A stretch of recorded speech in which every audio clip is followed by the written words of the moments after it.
Thank you, Madam Mayor. We are recording. Okay, I'll call to order the regular council meeting of Tuesday, December 6th. Do we have any public input?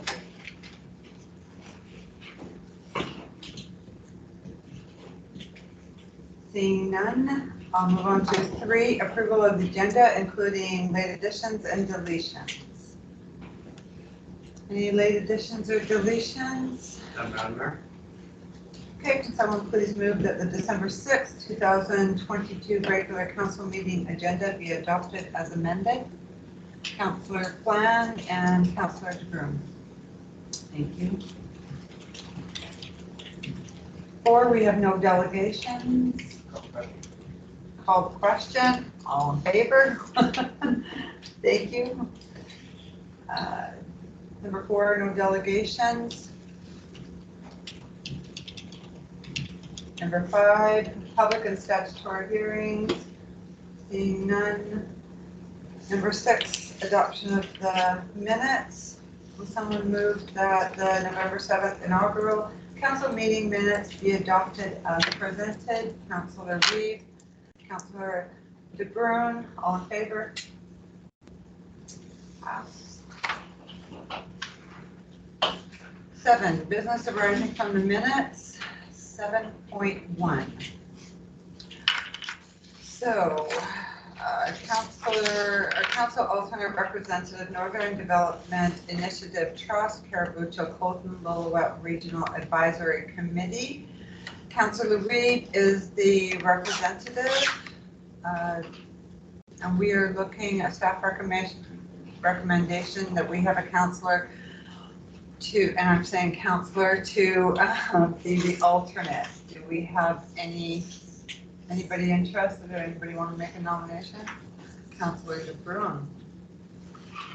We have a seconder. Councillor Reid. Oh, So I'm seconding that. you're seconding, yes, you're seconding that. Anybody else interested in this position? Seeing none, can I make a motion that Councillor DeBruin be appointed as the alternate representative on the Northern Development Initiative Trust, Carabucho, Colton, Lillooet Regional Advisory Committee? All in favor? Pass.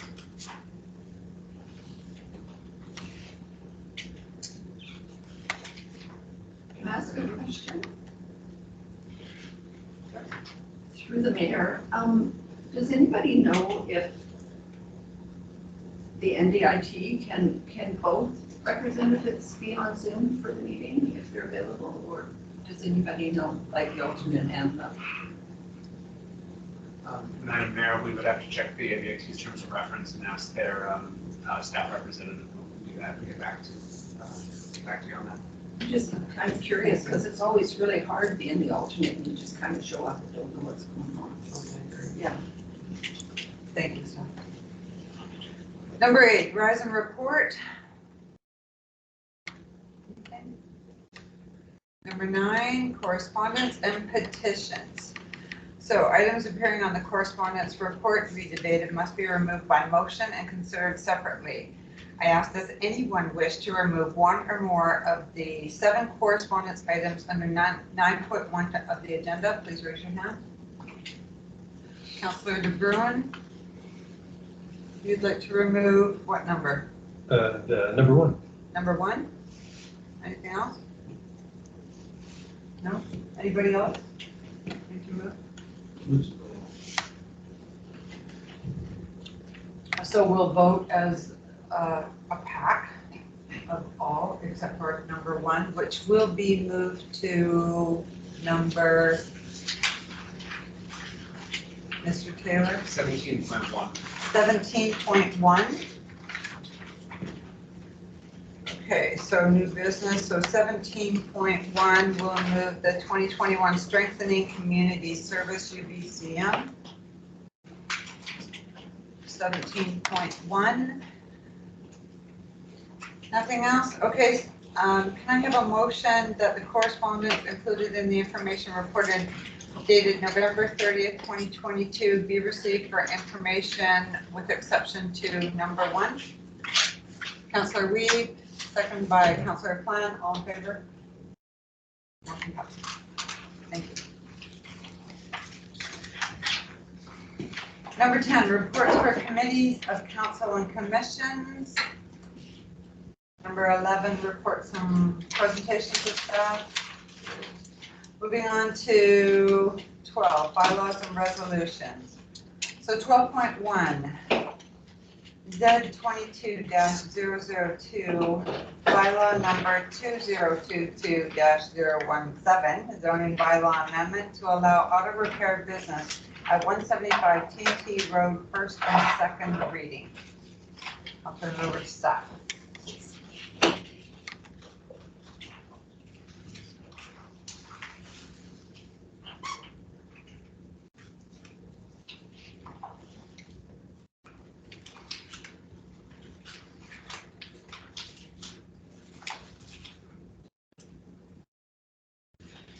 Thank you, Madam Mayor. Z22-002 is a site-specific zoning application to add home industry as a permitted accessory use on the property at 175 TNT Road. For the benefit of the new councilors, a site-specific zoning is different from a rezoning in that the zone remains the same, but custom provisions are being attached to the zone on this property only. This is a way of addressing contextual aspects of specific properties and giving residents the option to apply to consider uses based on these contextual realities, while still having standardized framework for other zones. Zoning amendments, whether rezoning or site-specific amendments, are discretionary approvals of council. In this case, the definition of home industry is being proposed to be added to the bylaw, which means an occupation or use that is accessory to the principal residential use of the property and may include manufacturing, processing, fabricating, assembling, distributing, servicing, or repairing of goods or materials, including vehicle repair, maintenance, and auto body shops, and other similar uses. Home industry should be considered a more intensive home occupation use and is generally only proposed on larger rural residential or other large holding style lots. However, I mentioned earlier that context is key to this property, and the properties around it have been operating as industrial properties without much apparent conflict for a number of years. Staff are, however, proposing to fetter the definition of this amendment by limiting the home industry on this property to automobile repair, maintenance and service, and auto body shop, and the ancillary retail sale of related parts and accessories. And for greater clarity, the sale of vehicles will not be permitted. This will ensure that on this lot, which is not 1 hectare, which is good practice for permitting home industry, does not evolve beyond what is already in existence and what council and the neighborhood is considering as part of this application. At this time, staff are recommending that the bylaw be read a first and second time, and that staff advertise a public hearing for January 17th, 2023. Staff and council will be able to gauge public feedback at that time and determine whether or not the continuation of this would be detrimental to the neighborhood. Thank you, Madam Mayor. And at this time, if the applicant wishes to speak to the application, they are permitted to do so. Thank you, Mr. Taylor.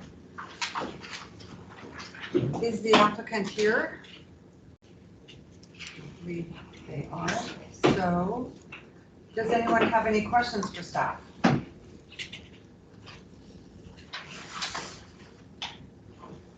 Councillor DeBruin. Through the mayor, and to the benefit of my education, in this case, we're permitting a use, and we're putting a few sort of restrictions in place so that it remains that use. Would there be, and I understand it's not on the table, but depending on public hearing and the input from the public, could we put a restriction on building footprint or so that the lot doesn't become a fully built one? Thank you, Madam Mayor. The rural residential zones, all the residential zones, already have percentage lot areas that can be built over them. So that, in essence, would control that. Most lots, other than commercial lots, can't be built to 100% coverage as it is. Most lots about this size are about 10% coverage. So yes, you can at any time. In this case, it is already something that has been dealt with. Any further questions?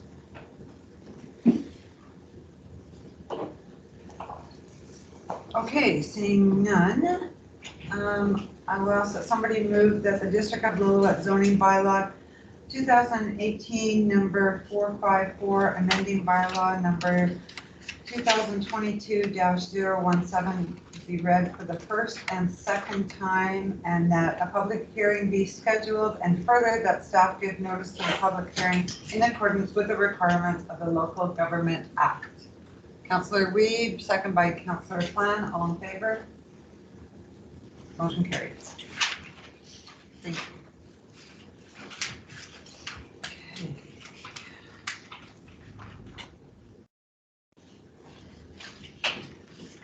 12.2, DVP 22-008, 180 Hollywood Crescent, variance to frontage requirement and road improvements. Through the mayor. As my husband and I are adjacent property owners to this, I'd like to excuse myself as this DVP could affect us. Very well, Councillor Plan.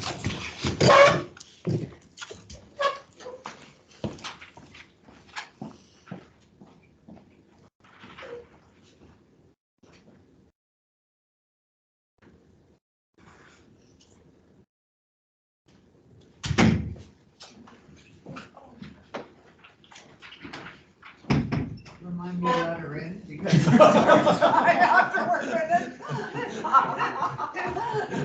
Okay, carry on. She's gone. She's been here. Okay. Thank you, Madam Mayor. DVP 22-008 is an application to vary provisions of the zoning bylaw and the subdivision and development servicing bylaw to facilitate a one-lot subdivision at 180 Hollywood Crescent. The applicant is proposing to create one additional lot as a panhandle off of Hollywood Crescent. While panhandles are not always the best use of land, the 2020-2040 official community plan has stated that this area should remain large rural residential or suburban residential lots with minimum lot sizes of 2,000 square meters with no sewer extension. Given the character of design throughout the hot farm and the placement of homes at the very front or rear of properties, 6-meter panhandles are generally the only option. Staff have not been supporting panhandle subdivisions until the adoption of the 2020 OCP made it clear that this was the direction of subdivision that the community wished to see on the hot farm. The variance of the zoning bylaw has to do with the minimum frontage. Legislation requires that any new lots have a minimum of 10% of its perimeter fronting the highway that it accesses off. However, it gives council and the approving officer the authority to reduce this requirement. As any large lot panhandle is not going to be able to make the 10% threshold, staff have been supporting any variances that have come forward. As council and the OCP have also supported these, we will be looking to remove this 10% provision from the zoning bylaw specific to the panhandle provisions. Two provisions of the SDS bylaw are also looking to be varied from required to not required. The first being a 1.5 meter paved sidewalk. Staff are currently reviewing the SDS sidewalk bylaw requirements, and it is believed that there isn't a call or need for sidewalks on the hot farm, given the generous road dedications and low volume of traffic. Similarly, a 1 meter wide gravel shoulder is excessive at this time. Upon completion of the review of the SDS bylaw, however, staff will likely be more stringent with not varying its provisions. Subdivision is one of the few times that a municipality can get frontage improvements from a developer. With the cost of subdivision in Lillooet being substantially less expensive than many other municipalities which employ development cost charges, the profit made from the sales of these subdivided lots can easily pay for the relatively minor frontage improvements required. Given the need for more flat building lots in town and the relative, don't know what I put there, but given the need for more flat building lots on this in the town and the need of building lots for housing, staff are recommending the DVP 22-008 be approved. Madam Mayor, it is now appropriate to open the floor to anyone who wishes to speak for or against the variance, starting with the applicant. Speaking to the variance is not compulsory. You also notice on your tables some colored paper. The pink ones are ones that came in after the agenda was published in favor, and the orange one is in opposition. Thank you. Thank you, Mr. Taylor. Would the applicant like to speak on behalf of? I don't know if you have any questions, just if you have questions for me. The only thing I'd point out is there's already a bunch of half-acre lots up and down Reynolds. And other panhandle lots have been allowed earlier this year, so that's, and I'm just trying to really, my big goal here is to clean up what's been an eyesore ever since we bought on the road there, right? So I'd just like to clean up the lot and, like I said, provide a decent building frontage for somebody as well. Thank you. Any further discussion? Anybody else want to speak to it? No, okay. I will turn it to council. Does anybody have any questions for staff?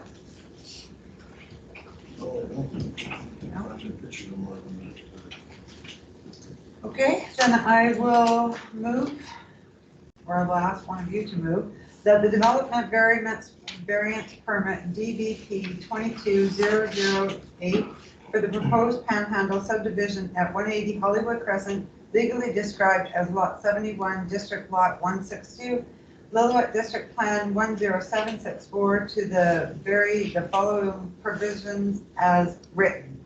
Will somebody move that? So moved. Thank you, Councillor Weave, second by Councillor McNary. All in favor? Carried. Thank you.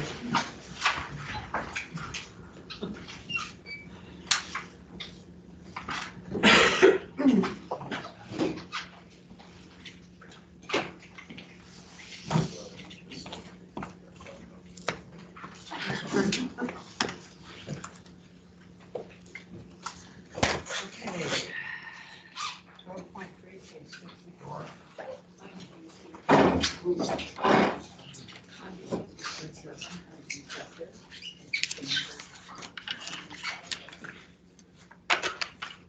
So once you've done that one, yeah, it's just easier.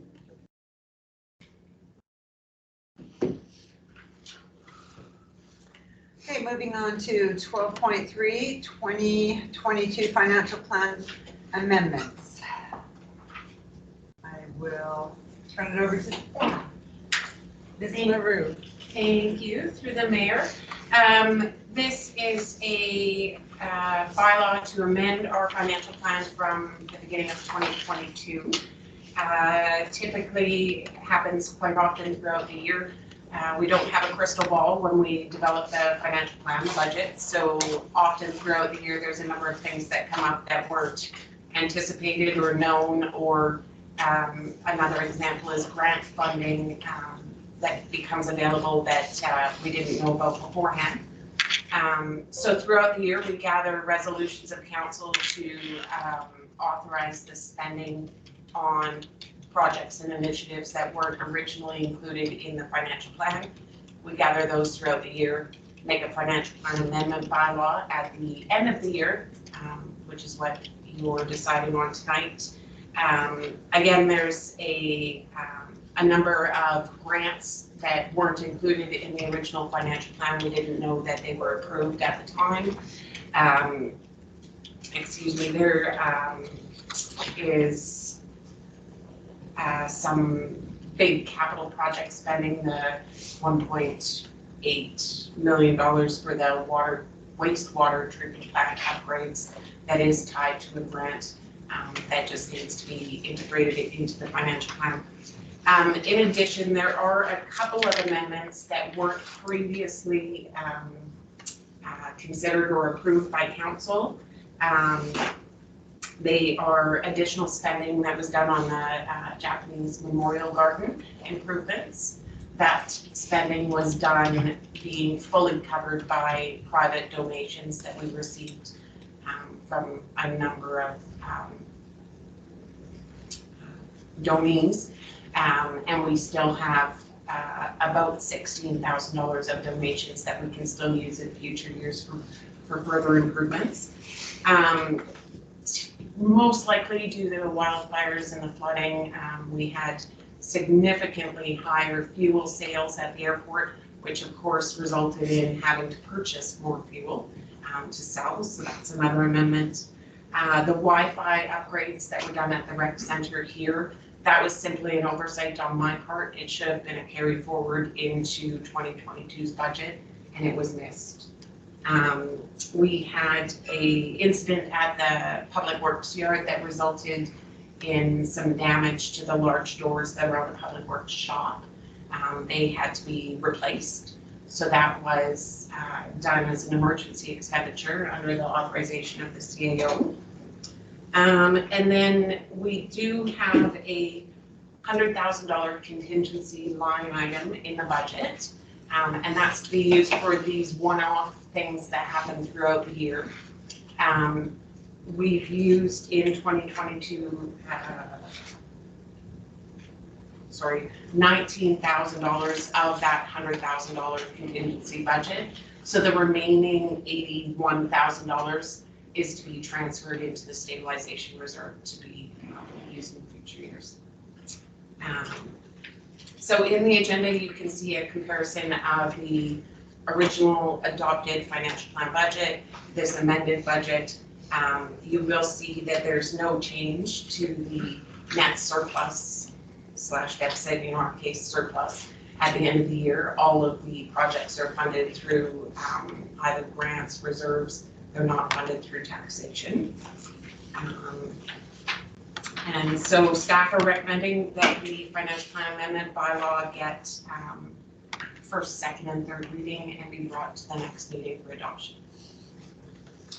Thank you, Ms. Lou. Somebody have any questions? Councillor Broom? Well, I'm not principally opposed to this or any financial bylaw amendment. I really do feel that this is sort of a housekeeping bylaw to legislate authorizations made by the prior council. And I think it would be fitting for a retiring council as a last piece of business to take care of its own authorizations. Normally we do it at the end of the year, but I really think that if there comes an end to the term, that the old council take care of its authorizations that they've done and legislate. And that now we're being asked to formalize expenditures that they have authorized. And I would like to see, as perhaps in 4 years' time, our last piece of action in our last council to indeed take care of these authorizations so that the next council is not confronted with these housekeeping things that come over from a prior council. And, but that's, like I said, it's just unfinished business that we can taken care of so that the new council can start with a fresh slate. Thank you, and agreed, because I think we felt like that when we first got into, so don't forget that, 4 years. But that's But why you're right, yeah. my ask to staff is to indeed add to the agenda at the very, very last council meeting, the indeed this financial amendment bylaw so that we can then pass that. And, I know there may be a little bit of time between November 7th and the end of the year, but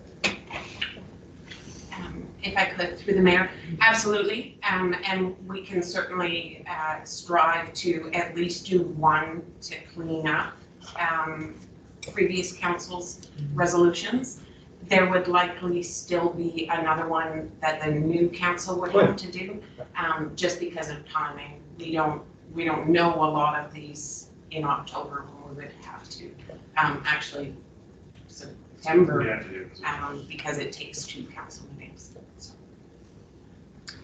And can I just ask, Ms. LaRue, on financial implications, page 66, it says there is no net impact to the district's annual budgeted surplus for 2022. There will be an increase in expenses for projects.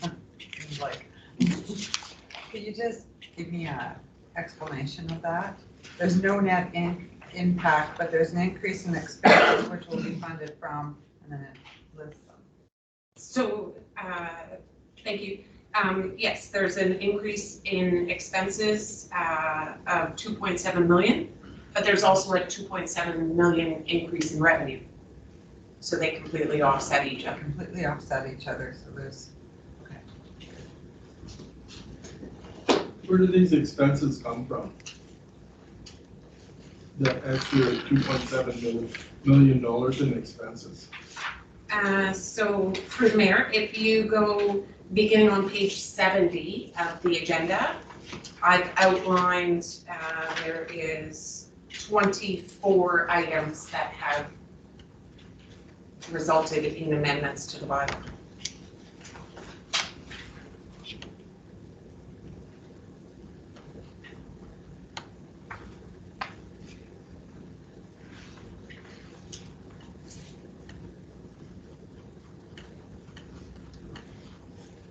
Thank you.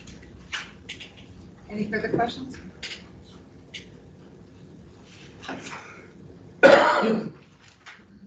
Okay, will someone move that the financial plan bylaw number 2022-004, amendment bylaw number 2022-018 be introduced and read a first, second, and third time? Councillor Reid, second by Councillor DeBruin, all in favor? Carried, thank you. 12.4. 2023 Associate Member Liability Insurance for Consultants. Thank you, Madam Mayor. As we do every year, we must ensure that our contracted professionals are covered under the district's liability insurance. In 2023, we will have 4 contracted professionals fulfilling various roles that have either not been filled through ongoing recruitment efforts, roles that don't justify a full or part-time staff hire, which come with additional costs of benefits, training, and mandated payments to pension and medical.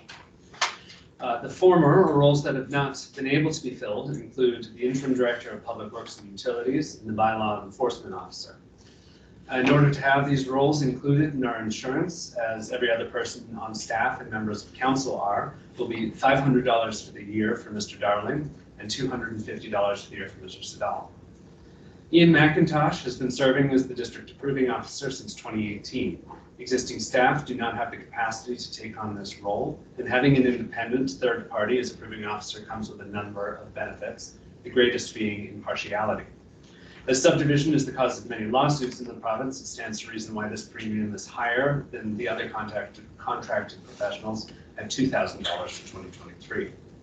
Finally, we have the fire inspector. Fire inspection is a mandated requirement in areas that provide fire protection services. It is also good practice to ensure that fire code is being continuously enforced, which leads to less fires and less money being spent on active fire protection. Again, this is a required role that staff do not have the capacity to undertake. The premium for this position is $750 for the year. Staff recommend that all 4 contractors be included in the district's liability insurance. Failure to pass these resolutions or to defer these resolutions to a later meeting will result in the district not being able to employ these contractors until they are covered under insurance. While they would be able to get their own private insurance, the district would be in a better position to have them under ours, as we would end up paying for their private insurance anyway through their contracts, and having a single insurance provider will allow the district to receive the best and fastest service. Thank you. Thank you, Mr. Taylor. Does anyone have any questions for? I have some questions. That Don Darling guy, I thought he was leaving. Somebody told me that he was put in his resignation. Is that true? Madam Mayor, staffing is the responsibility of the Chief Administrative Officer, and at this point we are carrying forward with Mr. Darling into 2023. Okay. Thank you.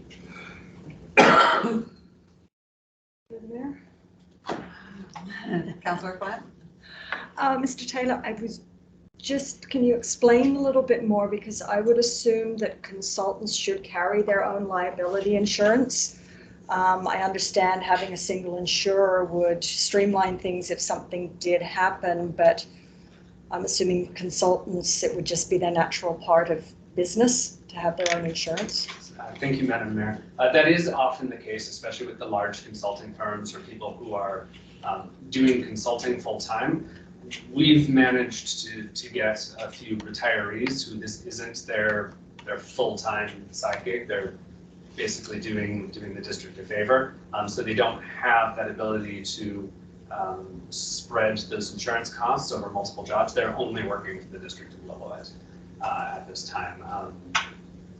And regardless, if they were to carry their own insurance, they would likely work that into the contract that they would sign with us anyways in order to cover that in some form or another.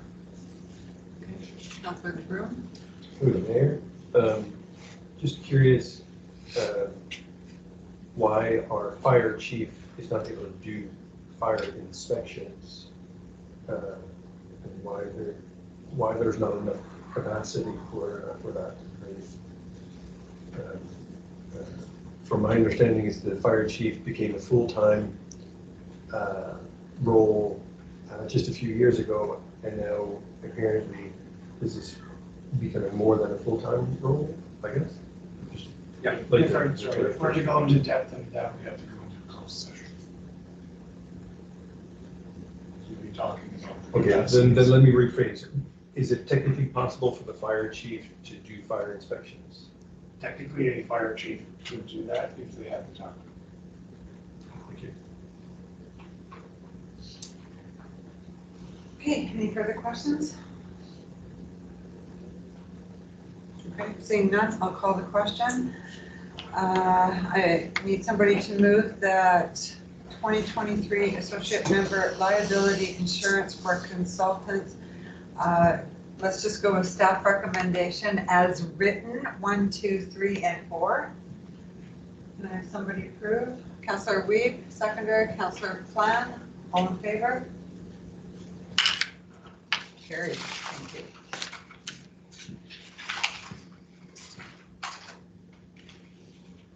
Okay, 12.5, read it. 2023 grant application for downtown revitalization and infrastructure planning. Thank you, Madam Mayor.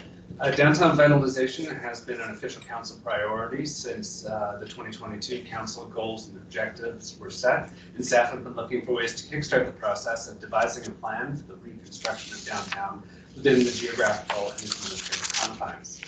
In November, the province of BC released information on the Rural Economic Diversification and Infrastructure Program, or REDIP, with the purpose to support rural economic development projects that promote economic capacity building, economic diversification, resilience, clean economy, infrastructure development, and clean economy opportunities, which don't ask me what that one means. Staff are preparing an application for the Downtown Vitalization and Infrastructure Plan. In order to construct downtown the right way, we need to do the upfront studies first. In essence, we are asking for grant money to create a plan that we can use to apply for more grant money to implement the plan. A project budget of $125,000 should set us up to create a step-by-step document that will lay out what needs to happen when, so that we can avoid duplicating efforts and throwing money at something in the wrong order. Do something right or do it twice. We are not looking to go for full engineered designs with this plan, but rather get a grasp of the best to worst possible scenarios for each item so that we can adequately budget. It will also give us an idea of how far do we want to go with the reconstruction. This document will be necessary when approaching the Ministry of Transportation and BC Hydro as key stakeholders in the downtown project, as we will be limited with our ability to narrow the road or not and to underground the electrical or not. We are, however, we can't get to all of this planning without the grant, and a requirement of the grant application is ensuring that the district has committed 20% of the project cost, as the grant only covers 80% of the cost up to a maximum of $100,000. Staff are asking council to commit to including the $125,000 in the 2023 budget, the full amount of which must be accounted for, with $25,000 coming from the district stabilization reserves and $100,000 coming from the grant funding. If the grant is not awarded, then the project will not commence. Thank you. Any questions for staff? Councillor Plan. Through the mayor, Mr. Taylor, if council recommends this motion, what is the likelihood of it actually getting ready to submit? Do we have the submission kind of ready, or are you starting from scratch? Because we're really quickly heading into Christmas break, so it's not leaving us, and really, I mean you, a lot of time to get it done. Thank you, Madam Mayor. We have been working on this for about 2 weeks. We do have a dedicated grant writer for the district that I believe is paid through NDIT, an NDIT grant to pay for a grant writer to get more grants. It's quite nice, actually. So she's been working on that. This is kind of the last piece of the puzzle. We need of the requirements to get the grant funding together, and then her and I will work over the next 2 to 3 weeks to finalize the submission and get it off by the end of the January 4th deadline. Thank you. So if we miss this January 4 deadline, what other dates are there? Are we talking more dates in 2023? Or are we looking 2024 or beyond? Madam Mayor, usually, I believe that they've indicated there will be 3 intakes for this grant. I don't believe they've released the dates of the other 2 yet. As this one, they'll figure out what position they're in and how many people have applied for it and how many they've awarded. I believe that the award is to be made by the end of March. So if we do get it in by January 4th, we'll know by March. Likely we'll know shortly after March when the next intake is going to be. But they usually only give about a month and a half to get your applications together.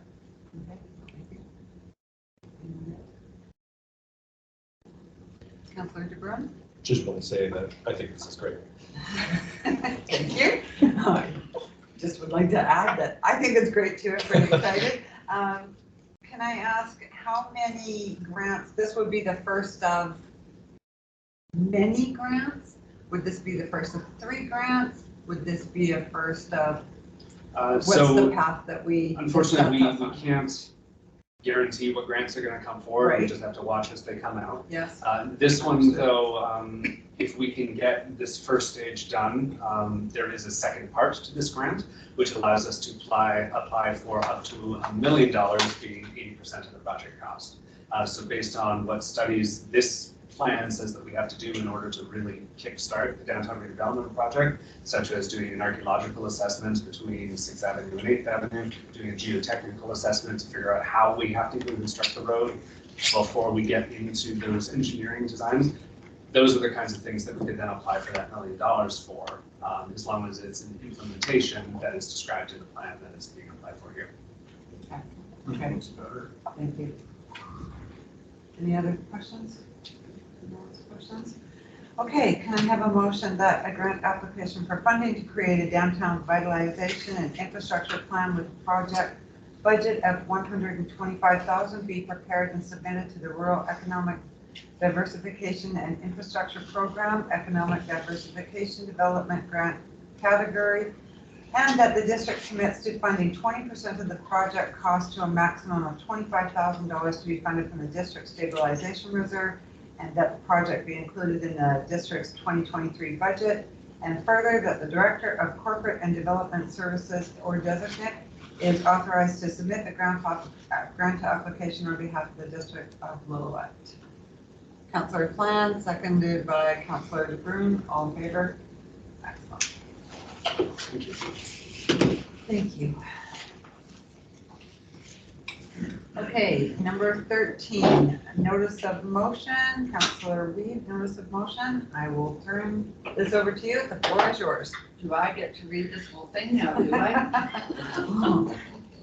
I brought a notice of motion forward that the crosswalk on Main Street between 6th Avenue and 7th Avenue, immediately adjacent to 667 Main Street, legally described as Lot 2, Plan KAP 33211, Land District 27, Lillooet Town Site, be named Jane's Crossing in honor of Jane Christie. And the staff approached the Ministry of Transportation to see if approval is required for the official naming of a crosswalk on ministry right-of-way and sightline requirements for the installation of signage at the crossing. And further, that $2,500 be included in the 2023 budget, with the funding coming from the district stabilization reserve for the design, manufacture, and installation of signage at the crossing. I was approached about a month ago by Leanne McClellan, Jane's daughter, who reinforced in me that she gave 35 years of her life as our basic chief paramedic in the community, and a week into retirement was hit on the crosswalk in front of IDA. And she thought that, seeing as her mom was a long-standing worker and residents in the community, that possibly it could be renamed James Lane or something. I wasn't even thinking of the Ministry of Transport thing, so thank you, staff, for bringing that up. Anyway, that is where this all started, and I think it would really be quite the honor. Thank you. Any questions? I have a question. Mary? Through the mayor, please. Through the Go mayor. ahead. Sure. Councilor Mary. I know Jane very well. And I don't think this is appropriate for us to spend taxpayers' dollars on putting a sign up for $2,500. That's my thoughts on it. It would be nice for sure, but I think we're at the stage of the game where we need to save as much as we can to do our underground work and the rest of it. That's my thought. Thank you. Councilor Kwan? Through the mayor. I was really sorry to hear what happened to Miss Christie on the sidewalk and all the challenges she's been dealing with since the accident. I can understand the sentiment of naming a crosswalk in her honor, but putting up signage doesn't help with the safety of that crosswalk at all. It's a bad crosswalk, we all know that. Also, I feel that if we support this proposal, we're going to be opening it up to anybody in the District of Lillooet wanting dedications throughout town, and they're going to be expecting the District of Lillooet to pay for them, which would mean an increase and a cost to taxpayers, which I can't support that. My feeling is if we're going to be spending money on the crosswalk, we should be looking into solutions to make it actually safer so that nothing like what happened to Miss Christie happens to anybody else. If the family wants to submit a proposal for the signage at their expense to design, manufacture, install, and for the upkeep of the sign, council could probably look at that proposal. But yeah, I do not think that this is a good thing for council to approve. Thank you, Councilor Kwan. Can I respond? Yes, absolutely. I do sit on the Ministry of Transport meetings, and there is, I don't know if it's been done or it's going to be done, but it was brought up, that crosswalk's been brought up many times by me at the meetings, and they were to be putting in new LED overhead lighting and whatnot. The $2,500 figure, I was kind of surprised when I saw it myself. I think that they just wanted something small, saying James Lane type of thing, not something that was going to obstruct traffic or any of these things. And so I fully understand where everybody's coming from. It was just, but like I say, that crosswalk's been brought up at the Ministry of Transport meetings many times. Mr. Taylor. Thank you, Madam Mayor. Just a point of clarification, not staff supporting or not this thing. We recommended putting in $80 amount, just because anything that they're just going to pay for is going to have to be included in the budget. So this isn't based on any research of how much anything is going to cost. It was just an arbitrary round number that was put in there that would feasibly cover something of this, so that if council does direct staff to pursue this, we would at least have a budget minority ready to go when we have to come back again. Thank you. Any further comments? Councilor DeBruin. Yeah, I can sympathize with the sentiment behind this, and I think there is there's a much larger issue that has been indicated by my two other fellow councillors, and that's the safety of the crosswalks within town. And there are 6 of them, 3 that cross 4 lanes of traffic, and we've seen tragic accidents happen or near misses. And I think the district has been called upon and I'd like to call, and reiterate that call to sit down with MOTI to see whether we can construct safer crosswalks with active and highly visible flashing lights at eye level. And that is a provincial highway that crosses our town. So it is not our responsibility to install signage like that. I think that that the province needs to step up with keeping our community safe, so that these accidents don't happen again. So I do, support the bigger story behind this motion. Thank you. Okay, so, I'll call the question. It hasn't been moved or seconded yet. Oh, okay, so I need somebody to move that the crosswalk on Main Street between IDA and Victoria Hotel have a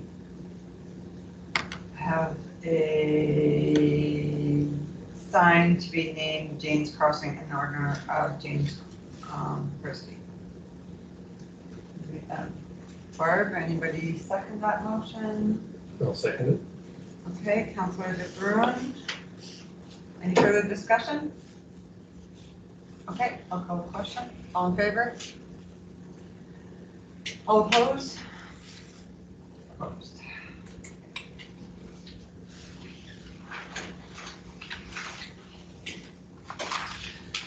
Okay, moving on to 13.2.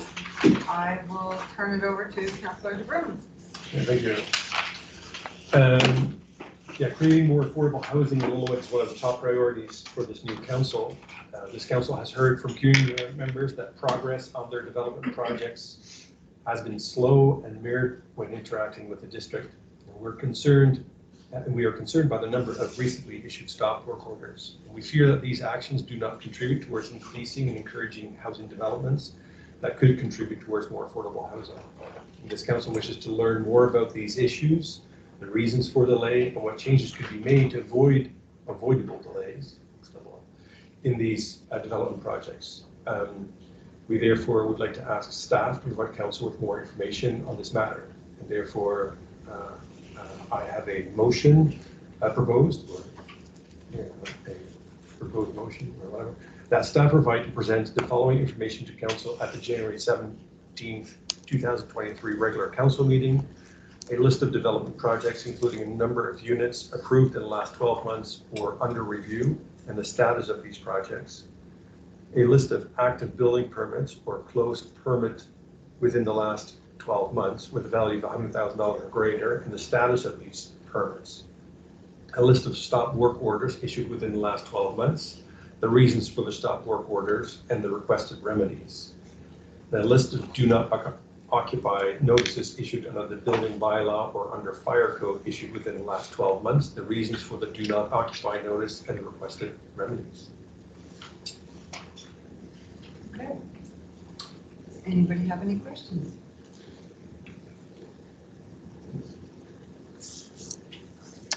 Councillor Weed.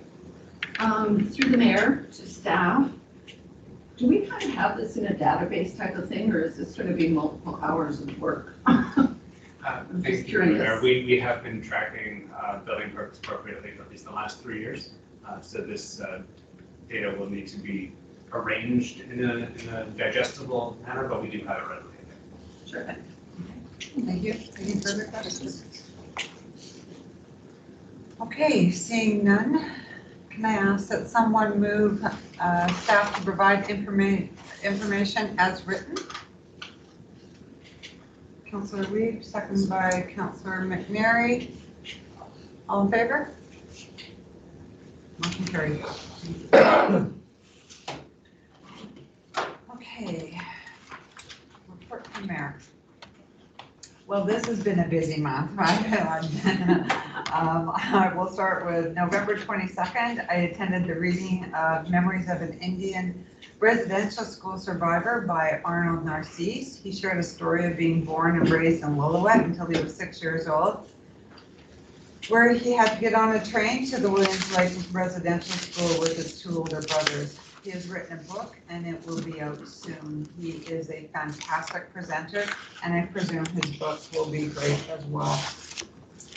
November 23rd and 24th, I was in Pemberton for my first meetings at SLRD. Kind of a learning curve there. It's an exciting group of people, half new, half returning. It was the first meeting with which we spent the second day getting to an overview of staff and the new CAO, Craig Dalton. Super high energy guy, wow. November 25th, Plaid Friday, the very best Plaid Friday I have ever attended. There was Christmas carols, lighting of the tree, Christmas parade, Santa, shopping across the street, mini donuts, I was so surprised, mini donuts, very excited, long line. November 26th, I attended our strategic planning meeting with staff and council. We'll be sharing with that with the public in the coming months. November 28th, I attended the rec center in which Rena Joseph of the Hot Foot Band organized a 3-day presentation on violence against women. It was moving, heartbreaking, but there was learning, and that's what we took away. Learning is the only way to rise, resist, and unite to put an end towards violence against women. December 1st and 2nd was a strategic planning meeting in Pemberton for the SLRD. I will bring those initiatives forward at a future roundtable discussion to share as well. And December 7th, I met with Ms. Vera Bussey and Mr. Kevin Goforth at the museum. I have resigned as of December 31st, so new members welcome. We're looking for lots of new members for the Historical Society, and the AGM is December 15th. That's it for me. Thank you. Okay, Councillor DeBruin. So November 9th, I resigned as a member of the board from the Lillooet Agricultural Food Society and the Lillooet District Chamber of Commerce. I remain a member of the Agricultural Advisory Committee of Area B to the SLRD, and a member of the Tourism Lillooet Committee under the Lillooet District Chamber of Commerce. So no more boards, just committees. On November 25th, I attended the Winter Festival. It was great to see many people and organizations come together for a holiday spirited evening, and the mini donuts were much appreciated by my kids. And November 26th, I participated in a strategic planning session with Wallace. And November 29th, I met with the Chamber and Tourism Lillooet to discuss various funding programs, including Sarah, No, Reddit. Reddit for 2023. Excellent, thank you. Councillor Flam. Okay, so November 24th, I was in Pemberton to attend the SLRD Board Orientation and Introduction Day. This was the first time that the SLRD had invited their alternates to attend. It was a great opportunity to meet the SLRD directors and the other alternates. As an SLRD alternate, I'll only be attending meetings if Mayor Hopfull in her role as a director is unable to attend a meeting, or if an invitation to alternates is extended again. I missed the November 25th Winterfest and wasn't able to attend, but I'm kind of sad I didn't get many donuts. Okay, November 26th, oops, we just died here. We attended the strategic planning workshop at the district office, mayor, council, and district staff. It was a long day, lots of conversation shared, ideas, brainstorming, debate, and some team building exercises. I feel we got a lot accomplished and can't wait to share coming forward with what we decided. I would like to mention that to prepare for the meeting, Mayor Hopfull and I took a walk from one end of Main Street to the other end of Main Street, looking at infrastructure. We stopped to talk to people along the way, asked them questions. It was actually really fun. I also looked at issues that people had brought to me while I was campaigning to become councillor, And I took a closer look at things that concerned me, which I brought to the meeting. As I said, the walk was fun, it was informative, enlightening, and of course it was cold. I'd also like to mention that today is the National Day of Remembrance and Action on Violence Against Women. December 6th in 1989, 14 women were murdered in Montreal. This tragedy really shook the country, and Parliament declared this day to remember those who have experienced gender-based violence, remembering those that we have lost to gender-based violence, and to encourage everybody to work together so that we can end gender-based violence, so that all women, girls, and gender-diverse people can feel safe. I would like to thank the District of Lillooet for lowering the flags at Municipal Hall in recognition of this day today. And that's it. Thank you. Councillor McNary. I took part in a Zoom meeting, which was very interesting for me, with the LHP, and it was a big learning curve for me, one way or the other. They are, we've got 2 years to figure out what they want to do with the medical system for getting more doctors here. They're looking for one more doctor here. They're talking about one big umbrella for the medical clinics. There's Ashcroft, Lytton, Ashcroft, and Lillooet all in on it. And I'm just kind of catching up on it. Some of the people, I don't understand what they're trying to do, but they're all teamed up with our neighbors, the reserves and whatnot, and I think they're doing very well. There's some people in there that have got a handle on what's going on. I can honestly say I don't have a handle on what's going on yet. But I've got to talk to what's his name across the river there, the pharmacist. Chris Dreyer. I need to talk to him to get caught up on a little bit of the stuff that I was thinking on. BC, Yeah. yes. Other than that, I was at that planning meeting also. I thought it very informative. And other than that, it's been a while. Awesome, thank you. Councillor Weed. I'm impressed that you did a Zoom meeting. You are. I am. Those are hard to sit through, and they take a while. It was very interesting, actually, if you're trying to figure out what they're trying to do. I think they have to figure that out first. Yeah, they've been behind, sorry, but they've been behind, like, our little area's been behind because other areas are farther ahead, but they're just doing it in sections. Now it's our turn. Anyway, on November 21st, one of my daughter's birthdays, I attended a Ministry of Transport meeting via Zoom. The 10-mile slide and Seaton Bridge have been re-tendered and completion is scheduled for spring of 2023. This is the second move on that one, so we won't clap yet. They've replaced the bump signs at the 5-kilometer on the Duffy Lake Road. Road 40, the rock clearing continues, and they put culverts in up by the dam, hoping that will help with some of the runoff on Road 40. They put in 250 new delineators out there, and the grading west of the dam all depends on the weather network. Mission Mountain also has new signage regarding length restrictions. And the big slide is open back up to 2 lanes. There was an interim fix where they created a large catchment at the Mud Run area. So don't know how long that'll last either. They have their own agendas as well, Mr. DeBrew and Councilor Burbank. On November 24th, I attended the Community Wildfire Preparedness Roundtable here at the Rec Center. And it was a debriefing of the fire season.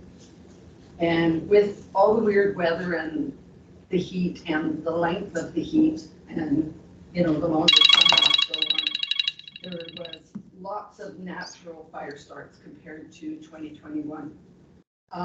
They've increased capacity they're hoping that that will help with communication and coordination. The jurisdictional boundaries are still challenging, especially between the TNRD and the SLRD as far as reporting. And that's been brought up at the SLRD meeting, so continue to bring that up. There was very limited interest in our Fire Smart program. So they're hoping to get more funding incentives to carry that forward. Hoyston is participating in traditional burn study, and they're also part of the Salish Firekeepers Society. They're working on recruitment and cross-training from structural to wildfire as well. And they are running into challenges of lawfully managing vegetative debris created by the Fire Smart program. Go figure that one out. In Lillooet, we had 23 infrastructure assessments under the Fire Smart, 8 neighborhoods, and they had the capacity to do up to 182. So if anybody has any ideas that I can take back to the next roundtable, would be appreciated, because it's a really good program if people get on it. But they do have to figure out what to do with this debris once it's removed from properties. So BC Wildfire has upped their full-time positions in Lillooet and Lytton. I believe they've got 11 now full-time positions being distributed between Lillooet and Lytton, and I believe the wildfire guys are actually helping out with our volunteer fire department as well, which is really a good thing for us when it's not fire season. Hawklip is challenged with most of their volunteer fire department is retirement age. So they are also looking at limited capacity, and BC Wildfire and Lillooet Tribal Council will be trying to help them out as well. November 28th, I did a Zoom SILGA meeting. 4 persons were appointed to an HR committee. I didn't volunteer. As our one employee's contract is up for renewal. 2023 convention is in Vernon. All the venues have been booked. Pub nights to be at the Martin Brew Pub, welcome reception at the 1516 Pub. We all sound like alcoholics. And the banquet is at the Prestige Lodge. Keynote speakers are Mark DeVolder, who looks after, he basically does, he's an expert on change management. And I'm not sure of the other, there is a fellow coming from Gorman Forestry as well that may be interesting, and there's going to be lots of sessions with housing as a focus. They're working in conjunction with the LGLA to do a virtual meeting on food security, food resilience, and food supply at the end of March or early April, and it will be open to all elected officials, so I'll keep everybody posted on that. Deadline for resolutions is February 24th. Letters will be going out to the Silver members December 12th. What else are we doing? Oh, we're doing the Silver Road Show, so I get to present to the SLRD if I can get a spot on their agenda to promote the Silver Convention. And we are sending a support letter for a grant through BC Air Access for capital improvements to the Shuswap Regional Airport. And I wanted to ask staff if we're aware of this BC Air Access. I'm getting the nod, so that's great, because I've never heard of it, and I'm like, oh, gotta make note of that. I missed Plaid Friday, and I missed the parade, and I missed Santa, and I missed the strategic planning due to health issues, so I apologize, and hopefully I don't miss a whole lot of everything else. I missed mini donuts, but I probably didn't need them. I didn't need it. Well, can I just ask, so we're not sure when LGLA is. I was thinking it was February, and I think it was like the second week in February, but I'm just wondering that maybe we should be making that commitment of whether we're going or not and having staff, Thank you, Madam Mayor. We actually did try and find that just this afternoon. Okay. It's either on February 9th and 10th, Right. or it's not. The website, excellent, that's what we thought too. yeah, the website isn't particularly clear, so that's actually on the docket for us to figure out tomorrow, and then we will be polling council. For the other ones, Sylvan UBCM, all rooms have already been booked for that, for everyone. Okay, And then we'll figure out who's going in council rooms if necessary, if some don't wish to attend. okay. I will try, through the mayor, I will try to find out through Allison at Silga, because it had come up at our meeting. I always thought it was in February, and someone said that the February was for area directors only, and that the LGLA was going to be in March, so I'll see if she can give me some dates, and I'll pass them on to you. Madam Mayor, part of the confusion is that they seem to be mixing up their conferences with seminar sessions Yep. that they're putting on that seem to be on the same day, so we just need to confirm what the actual dates are, and then we'll send out the invitation to council. Okay, because we all go to book our holidays. I booked it off already, and I just want to say that LGLA is really one of the most important conventions going. It teaches you how to be a counselor, how to be a mayor, it splits you up, and it also, and it splits you up into different seminars, and it also allows a lot of networking to find out what other communities are doing. So we often, will sit at a different table and just start talking to people, and you learn so much. Like I'm sure that Councilor Reed can attest that we learned more at an LGLA than we did at anything else. What's LGALA stand for? Local Government Leadership. Leadership Academy.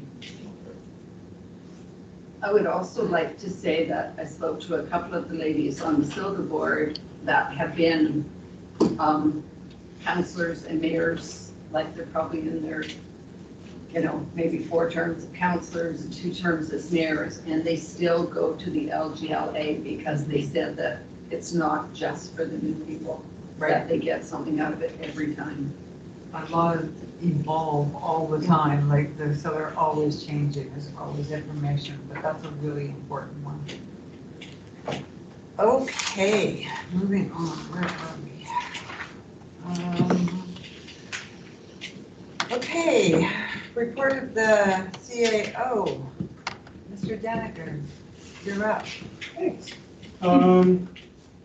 So I was looking at the community charter and under section 114 subsection 2, because that's a great way to start a report. Section 114.2 of the community charter states that despite a change in its membership, the council of the municipality is a continuing body and may complete any proceedings started but not completed before the change.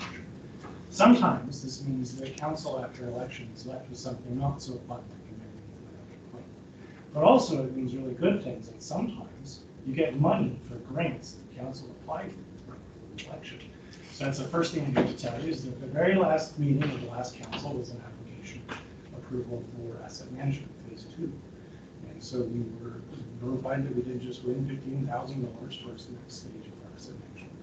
So this will be the operationalization and communication of our asset management plan, which will be coming to council in January, your meeting. So we adopt it, and that becomes published, and then the second phase of the asset management program kicks in, and we'll be working with the consultants of how do we make sure this plan actually becomes integral to everything we do, every report we write, every budget process, and all the communications we do with the community, and the feedback mechanisms that we use to make sure the community supports the direction the council is taking in asset management. Another one that you get to inherit from the previous pre-election council is that the Downton Park project, which is largely grant funded, but also partially funded through our own funds, is moving forward. So some people might have noticed if you were walking down there Downton Park that there's 70 washroom. There's no public washroom there right now because they've constructed a new foundation. First time ever, instead of just sitting it on gravel, it's actually a proper foundation, which the previous council agreed with creating a situation where the new washroom is placed on there in the coming weeks or months. They're just finishing the factory right now. That will actually be capable of being used last season. don't have to shut it down necessarily during tourist season. You can open it up for a winter market or something. So it creates more opportunities for community activities, not just tourism activities. So that project's moving forward. Because of the extremely cold weather, it's quite unpredictable right now. Some parts of that project are gonna have to wait until it's more. So beginning the ground flag. A couple other points. We are receiving a number of applications for Director of Public Works, so fingers crossed, we'll find a really good candidate in the mix. We'll be in those in the coming days. And speaking of staff, we've discovered that a lot of district staff are really bad at taking time off. So you may notice a bunch of out of office email replies over the coming weeks, as we've had to force all staff, including myself, to use up their vacation time.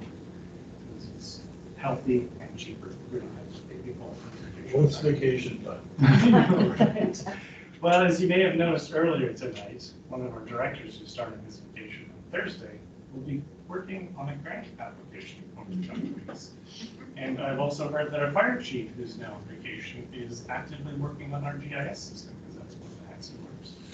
So, yeah, management's not very good at taking vacations on their own.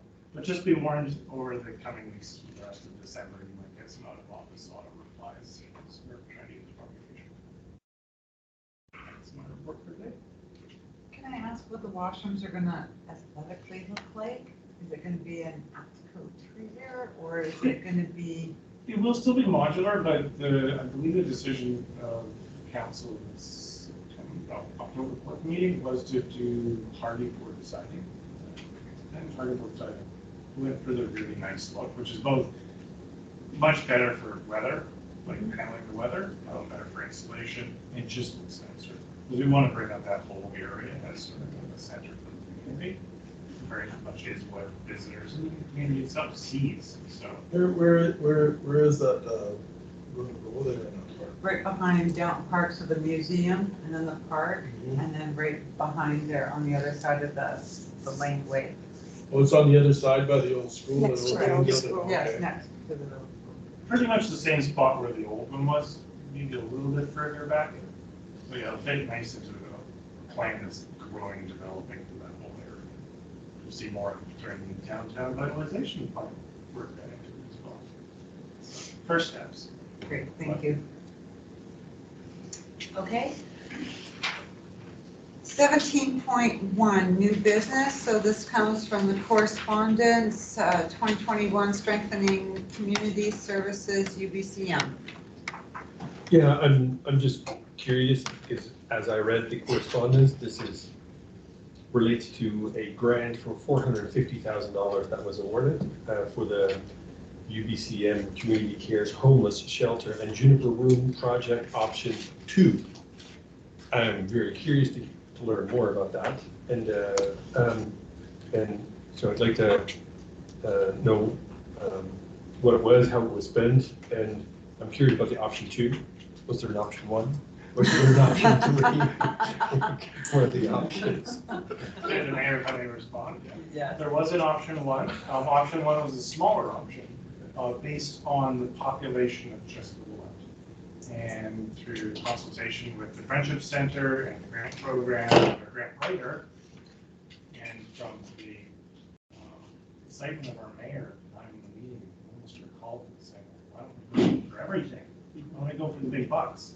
So we tried option 2, which captured the entire understood service area for health and social services that Little Bit captures. Our population might be about 2,800. But we found that the capture area is 9,000 to 10,000 people in the region. So that's what was argued in the application to UBCM, and they agreed.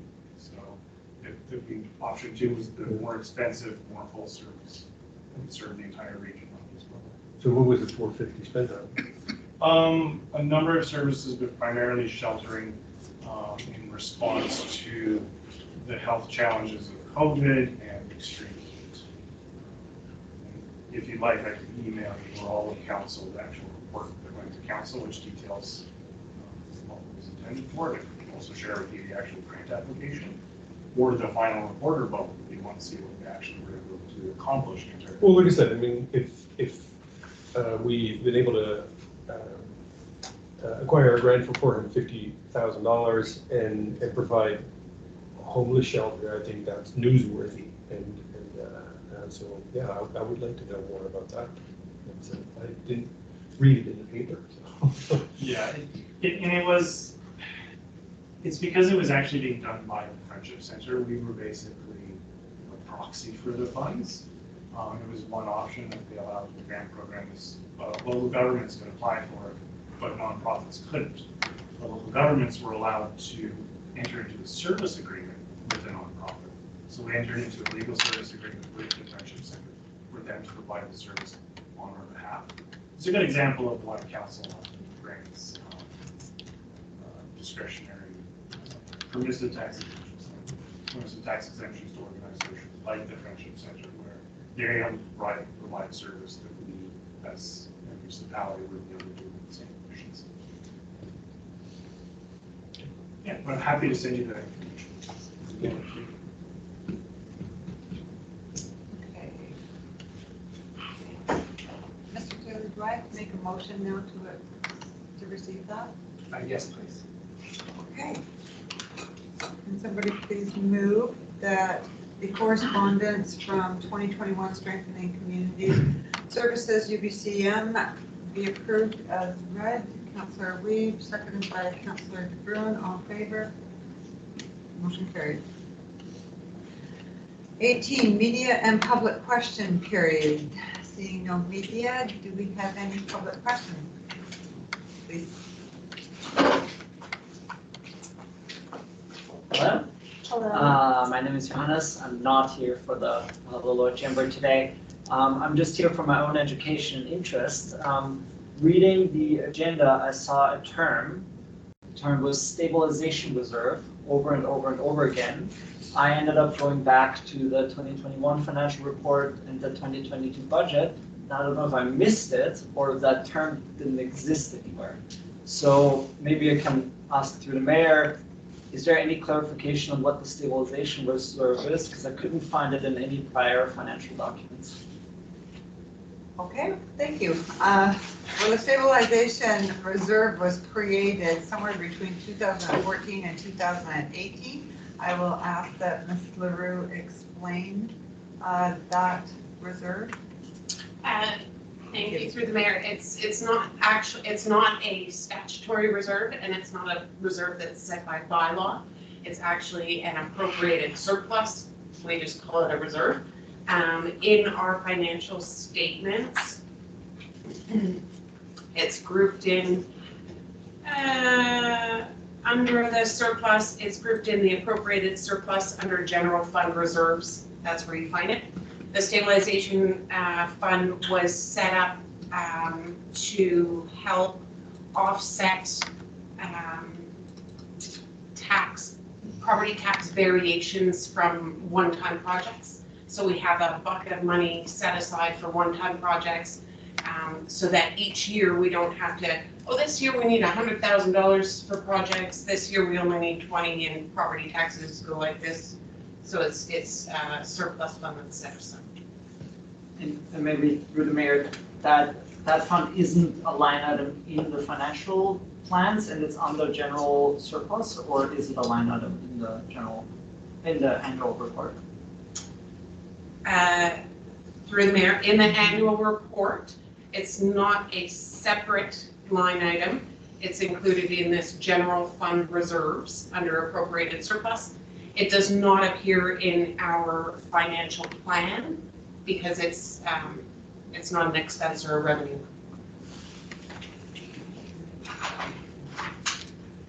Any other questions from members of the public? Yes. Yes.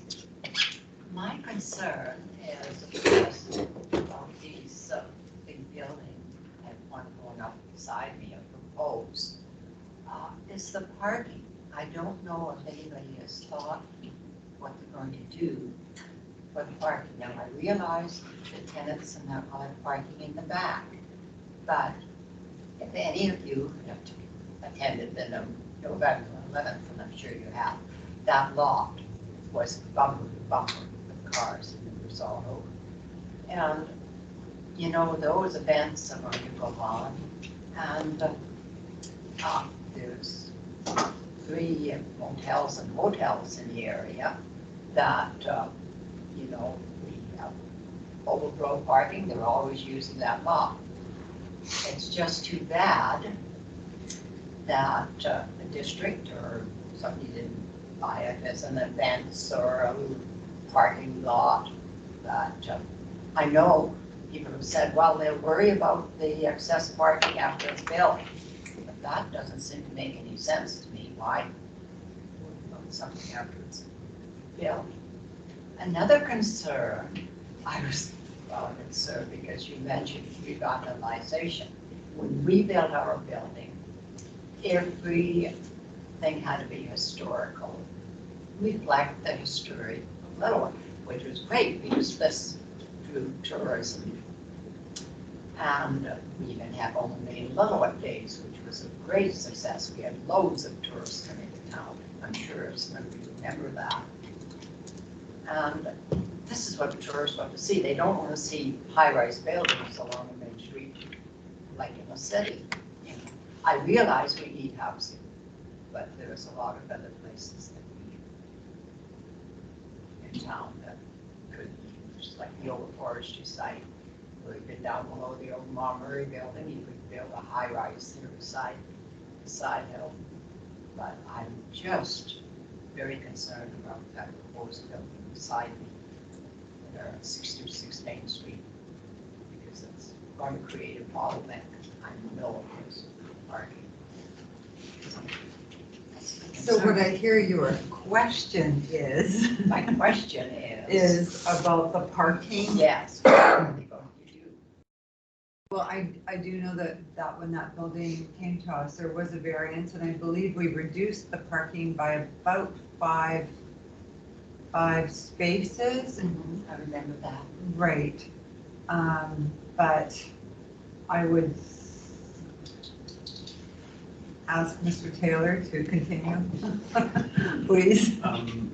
Thank you, Madam Mayor. It is wonderful that the owners of that property have allowed the district members of the public to park there for a number of years. It is, however, not a parking lot. It has always been a development site and it's always been slated as such.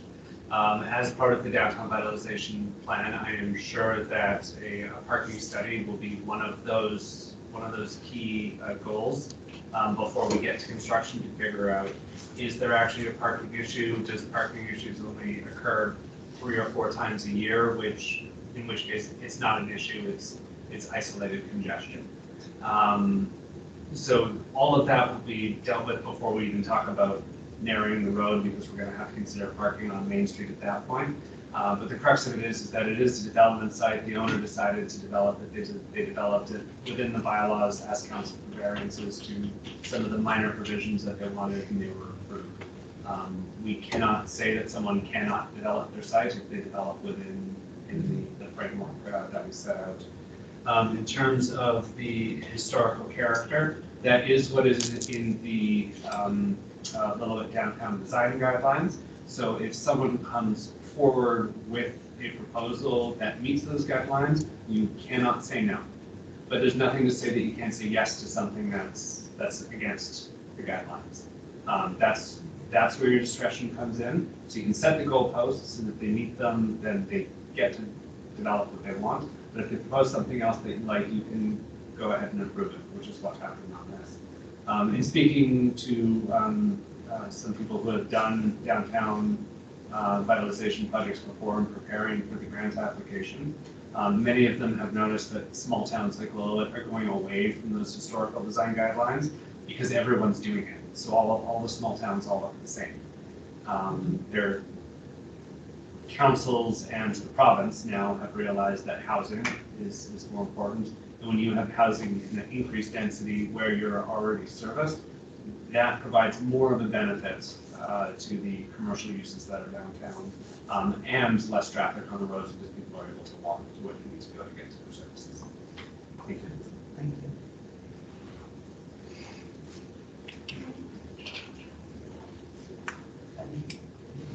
Any more questions?